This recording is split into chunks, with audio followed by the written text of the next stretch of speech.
Halo Sobat IC, kalian tahu nggak kalau pajak restoran itu berbeda dengan pajak pertambahan nilai atau PPN? Ayo simak videonya supaya kamu jadi tahu dan makin paham. Pemerintah daerah biasanya memberlakukan sistem pemungutan pajak daerah yang berlaku untuk daerah tersebut. Fungsi dari pajak ini adalah untuk membiayai rumah tangga daerah.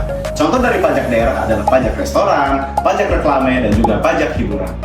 Selain itu, ada pula pajak bumi dan juga pajak bangunan dari sektor perdesaan dan perkotaan. Dan biaya perolehan hak atas tanah dan bangunan atau yang biasa disingkat dengan BPHTB. Berdasarkan Undang-Undang Nomor 28 Tahun 2009, pajak restoran adalah pajak atas pelayanan yang disediakan oleh pihak restoran. Restoran juga didefinisikan sebagai fasilitas penyedia makanan serta minuman dengan pungutan biaya yang mencakup juga rumah makan, kafetaria, kantin, warung, bar, dan sejenisnya termasuk boga atau yang biasa disebut dengan catering.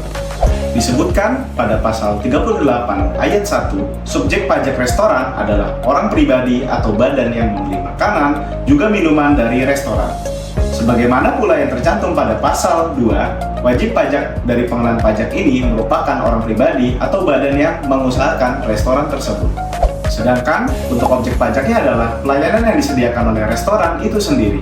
Hal ini berdasarkan pada pasal 37 ayat 1 Undang-Undang Nomor 28 Tahun 2009. Pelayanan yang disediakan oleh restoran ini meliputi pelayanan penjualan makanan serta minuman yang dikonsumsi oleh pembeli.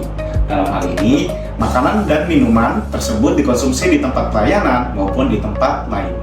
Tarif dari pajak restoran dikenakan sebesar 10%. Perlu diingat bahwa pajak restoran bukanlah objek pajak pertambahan nilai atau PPN yang dibebankan 10%, melainkan PB1 atau pajak restoran 10%. Makanan serta minuman yang disajikan bukanlah objek dari PPN itu sendiri. Jadi, gimana Sobat IC? Sekarang sudah tahu kan bahwa pajak restoran berbeda dengan PPN? Kalau Sobat IC mau pengetahuan yang lebih dalam terkait perpajakan, Sobat IC bisa ikut kelas pajak brevet AB bersama IC Education, dan kalian juga bisa konsultasikan permasalahan perpajakan bersama IC Konsultan. See you! IC Konsultan, solusi semua masalah pajak Anda.